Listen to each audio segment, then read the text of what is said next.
Welcome to immigrationquestion.com, your go-to resource for U.S. immigration insights. We provide clear immigration news and information. Our platform provides a network of licensed attorneys who can answer your questions and guide you through the process. From visas to green cards, asylums to citizenships, immigrationquestion.com helps you to network with immigration attorneys so that you can move forward with confidence. Sign up today or download the app. Free registration, limited time offer. Stay tuned. We go live in 30 seconds.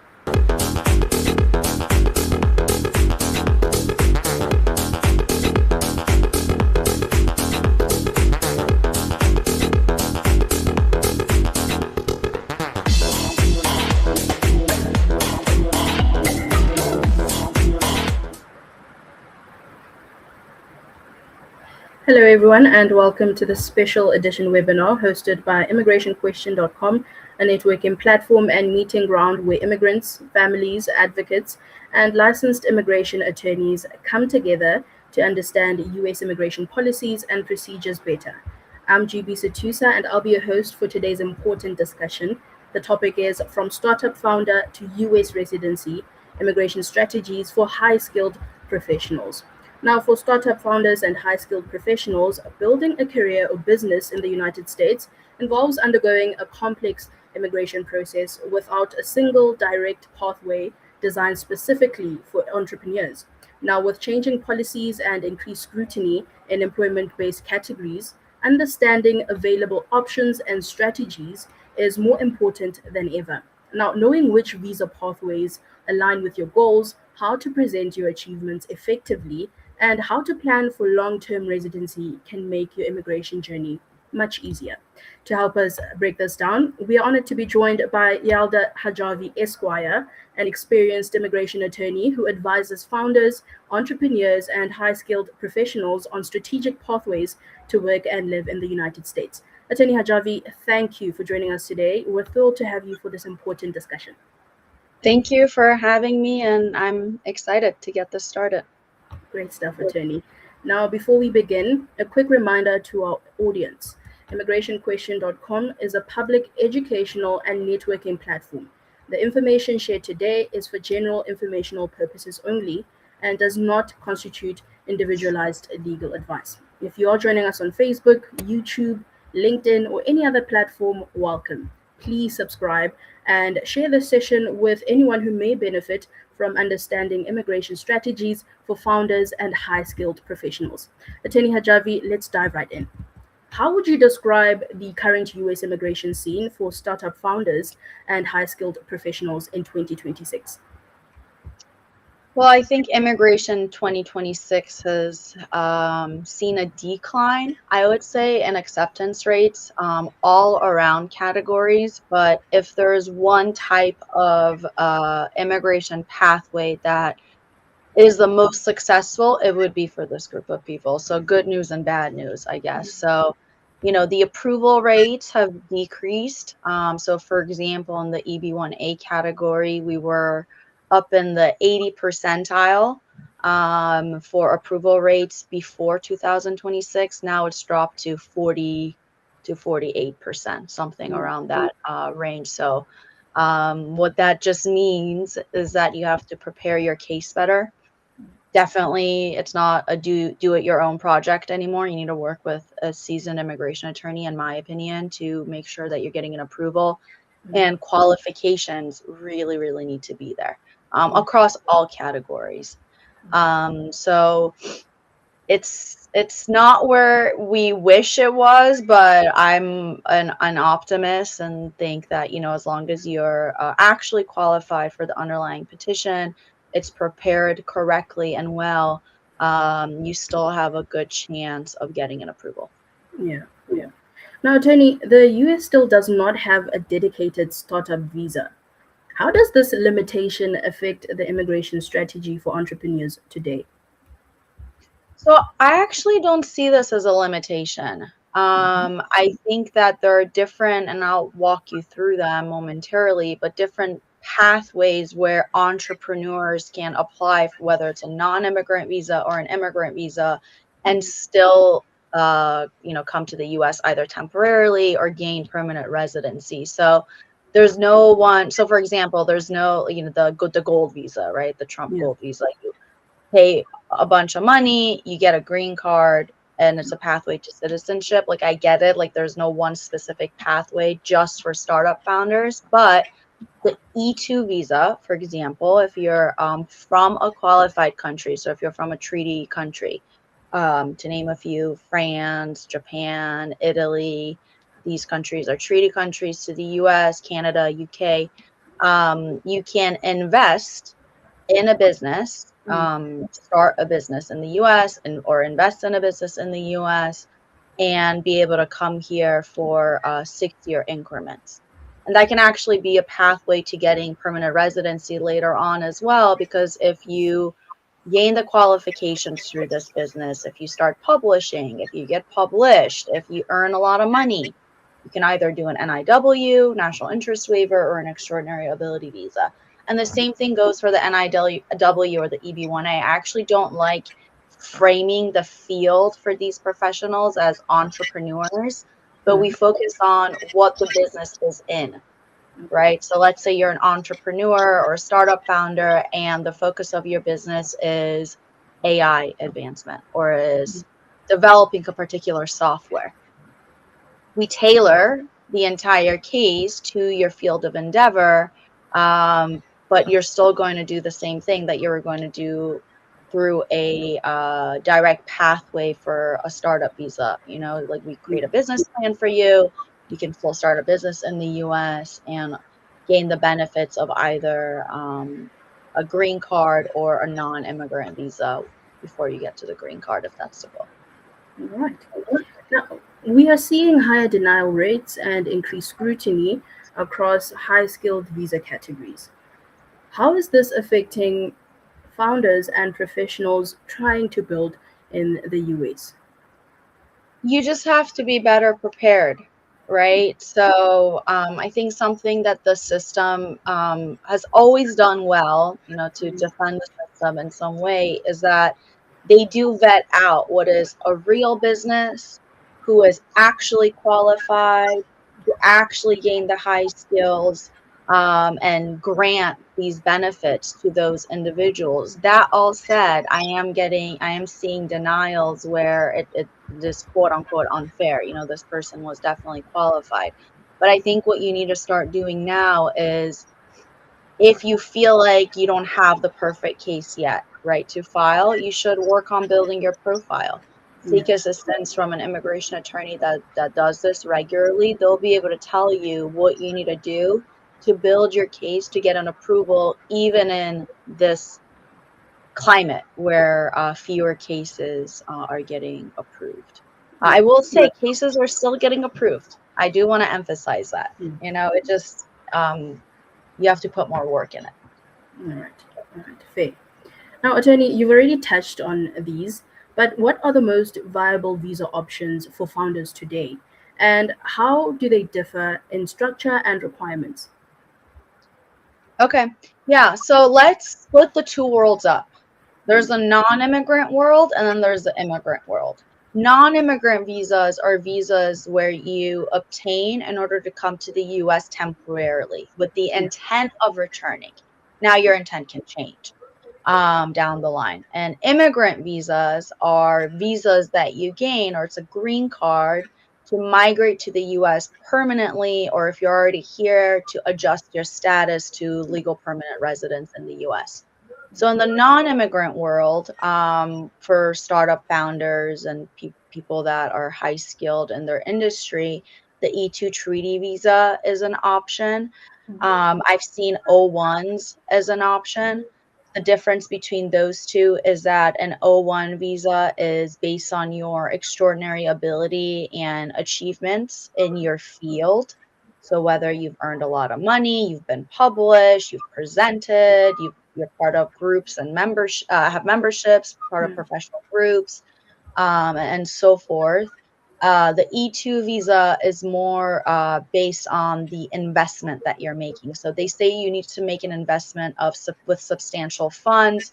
Substantial funds has typically been $100,000 but it can be less and it can be a little bit more depending on the capital costs and the startup costs of the business. But you need to incorporate a business in the US and be able to support it financially. I think we're going to touch on the O1 visa nuances later for startup founders, so I'll leave that there. The other option is the EB5 visa, which is the $1 million investment into an enterprise. It can be a little bit less if you're investing in a rural area and creating a certain amount of jobs. That is a straight pathway to a green card. And then there is the high skilled visa. So the EB1A, which is reserved for individuals with extraordinary ability in their fields. It can be in the field of business, of course, research, science, whatever it is. And you need to meet 3 out of 10 regulatory criteria to prove that you're eligible for this petition, for this self-petitioning green card. I need to emphasize that. So for an EB1A, you don't need an employer to sponsor you. You're sponsoring yourself, which is great. And then there's a national interest waiver. So let's say you want to start a business in the US and you can prove that through this business, you will benefit something that's important to the United States. You can advance its economy by creating jobs, for example. Let's say it's a real estate development business, you can impact the US's critical infrastructure. If it's a technology type of business, you can improve its technology. If it's AI related, center the US as a competitor globally in AI competitiveness. So on the green card side of the world, those are the 3 options I usually see. And in the non-immigrant world, I usually see the E2 treaty visa and the O1 visa.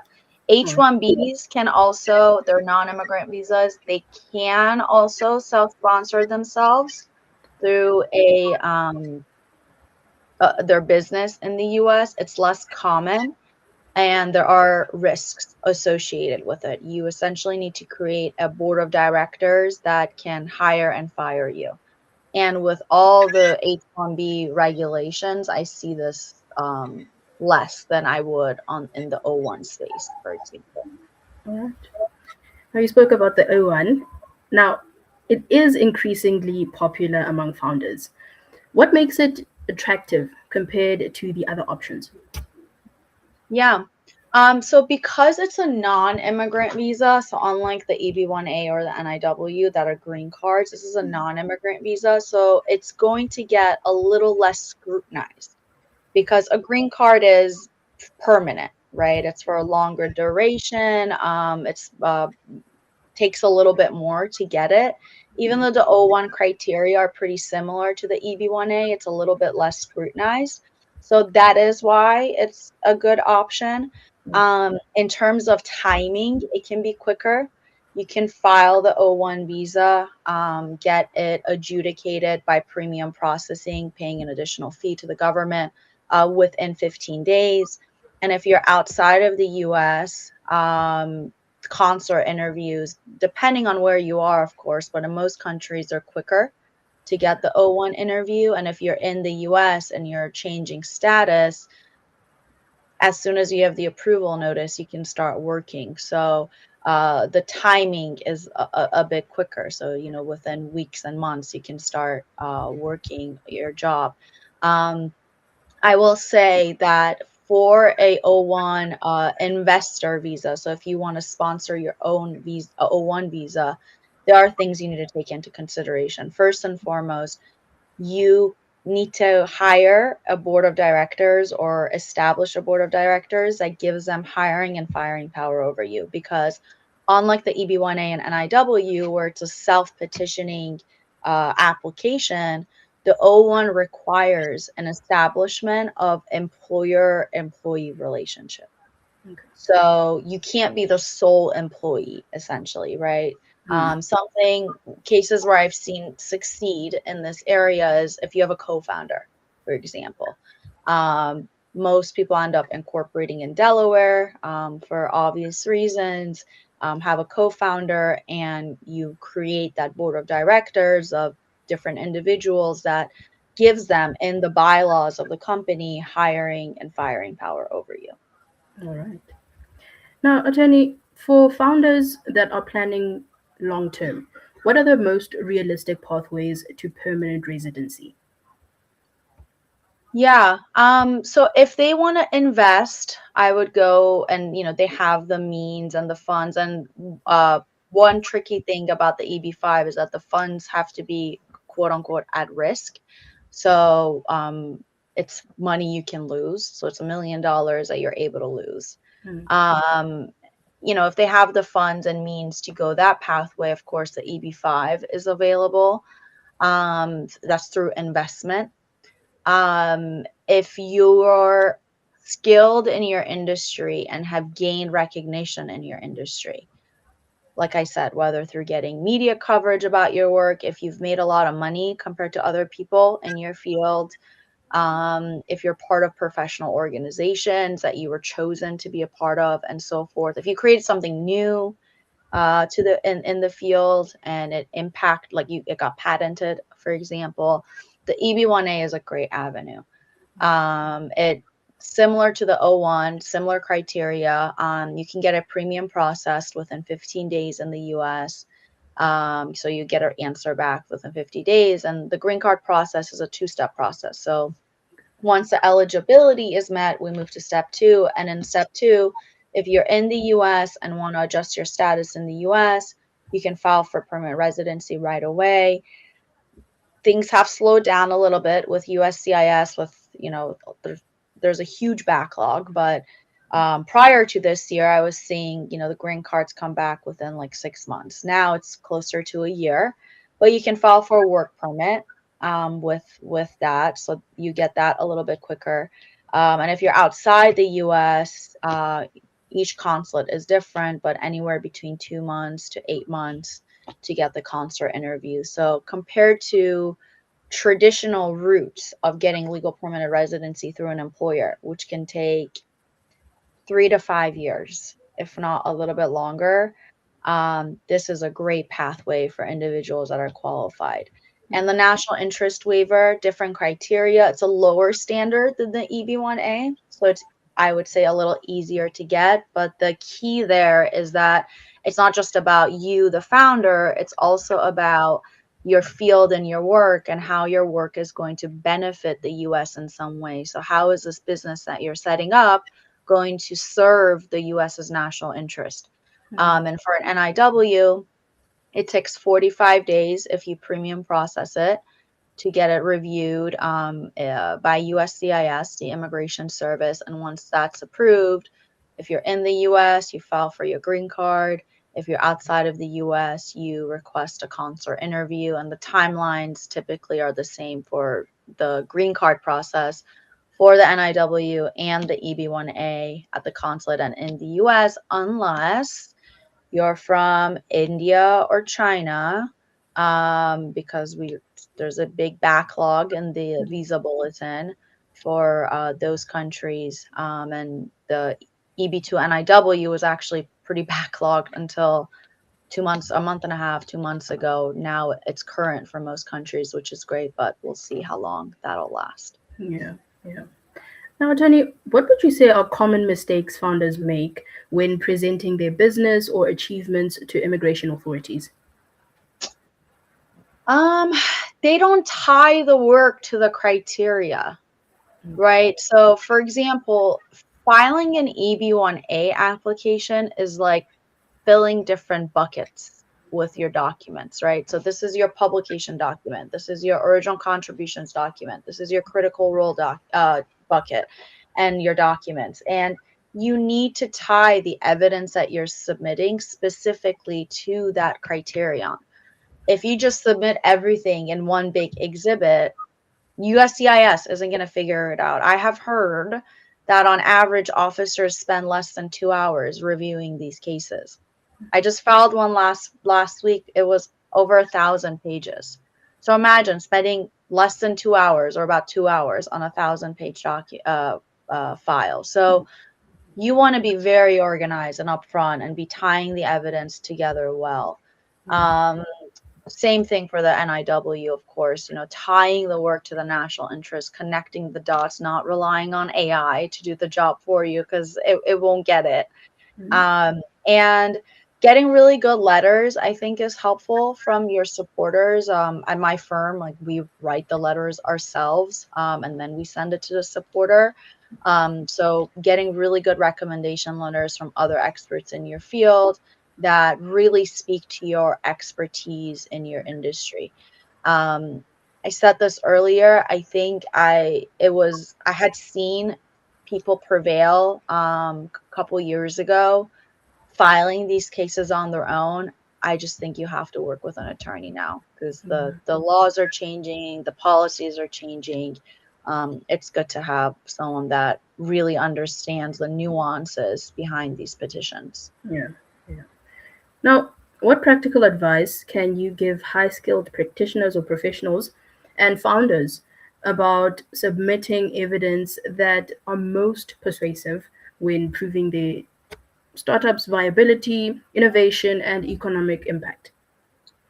Yeah, so something that you see in requests for evidences. So when you submit a case to immigration, it either gets approved or you get a request for evidence or an RFE. So something we see in an RFE is that, the claims you're making in the letters or the claims that the attorney is making in their memo is Mm, not supported by objective evidence.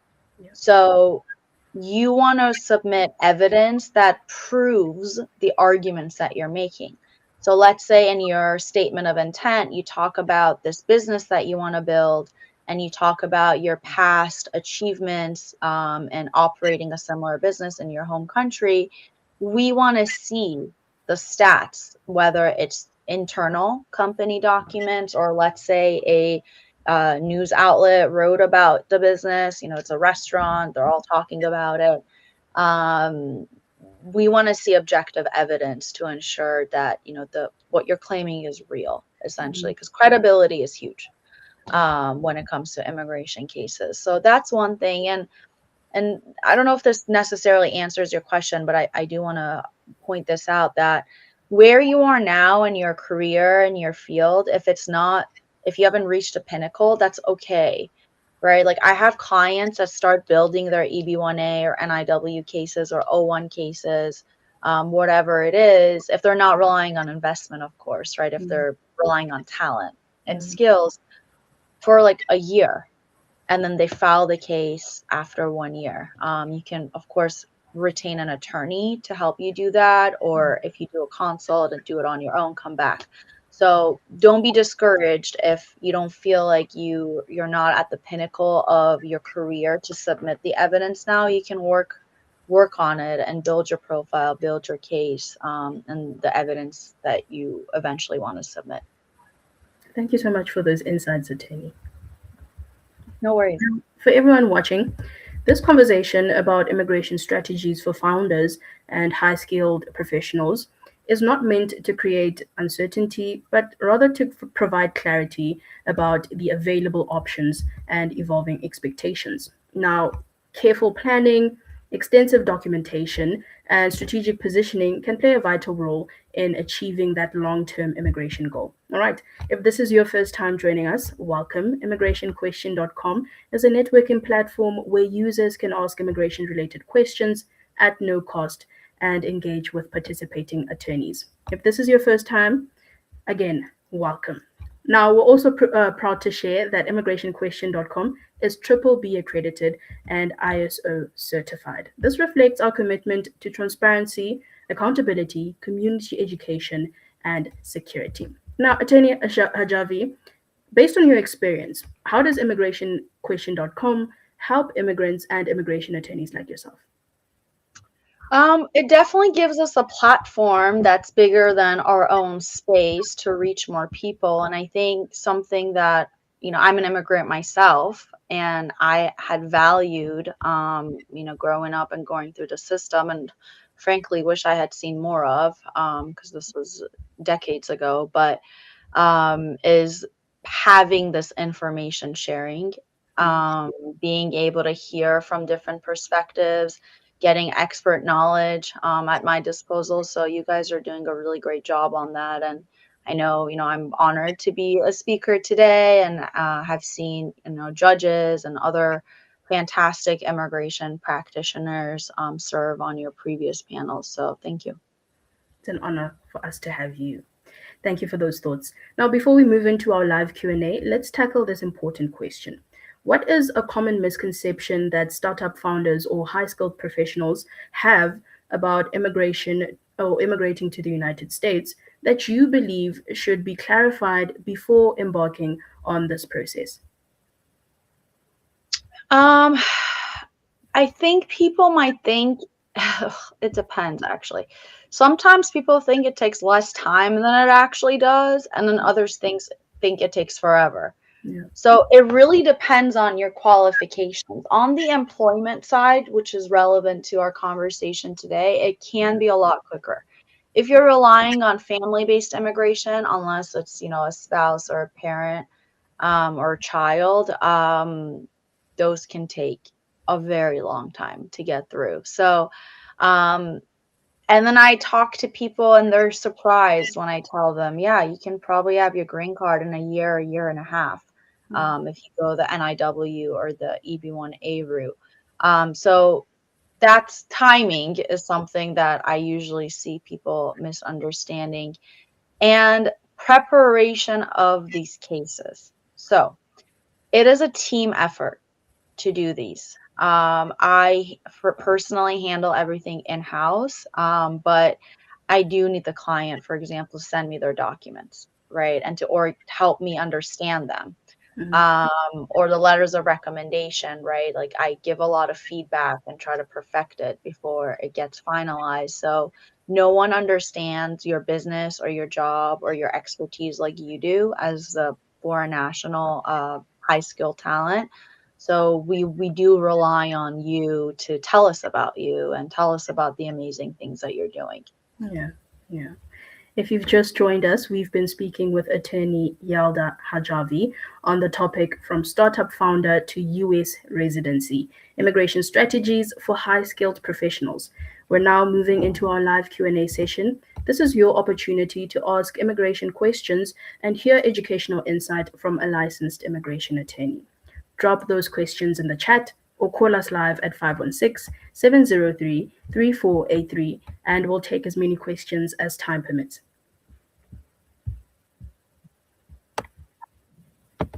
Right, the first question is from Rita. Which visa is best for me as a startup founder? So it depends, right? Like if you want to invest in an enterprise, and you're from a country that is a treaty country. So if you Google E2 treaty countries, if your country pops up, you are. If it doesn't, you're not. The E2 visa is a good avenue. And then, of course, if you have the funds and the money you can prove is at risk, you can go the EB5 route and do $1 million investment. But we talked about this. If you're skilled and you've been published, or magazines have written about you, you're part of memberships, you created something novel and new, you're at the very top of your field, EB1A can be an option. And then if your business as a startup founder can benefit the US in some way, that we mentioned earlier, the national interest waiver can be a good route for you. All right.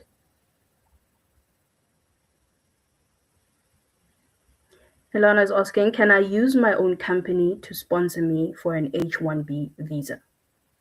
Yes, but with the caveat I mentioned earlier, which is that you need to create a board of directors that gives hiring and firing power over you. And H-1B regulations are a bit complex. So we would have to ensure that the company is set up in a way to not violate any of the H-1B regulations. Also depends on where you are, right? If you're outside of the US and you want to do this, your company will be subject to that $100,000 rule that was established in this administration. Yeah. Angel says, please give me an example of the kind of proof I need to show my startup is important for the US. Example. So you want to think about what you're trying to do with the startup, right? So if you're trying to, I don't know, create a certain technology, right? Or you maybe already done a software. We can tie that to the US wanting to be a global competitor, and if not number one in technology advancement. So you do like research on articles that support this, and then try to tie that to the business that you have. Something that I use as an attorney all the time. I've read it. I have, my interns read it. It's like the golden template is the USCIS policy manual. So if you do USCIS policy manual for national interest waivers, it really goes in depth about how to prove national interest waiver. Of course, there's a lot of legalese in there, but it's a good document to look at. But I actually don't know many clients that have looked at it. I know it's something that attorneys live by. All right. Thank you so much to everyone who joined us today. And thank you, attorney, for sharing your practical knowledge and guidance with us today. Thank you so much. Everyone else, you can always visit immigrationquestion.com to ask immigration-related questions, stay updated or informed on policy updates, and register for upcoming live events. If you missed any part of today's important discussion with Attorney Hajavi, the replay will be available on Spotify soon. Just search Borderless Talk by immigrationquestion.com. We look forward to seeing you on Wednesday at our next live session. Until then, stay informed, stay prepared, and stay connected. Bye-bye. Hi, everyone.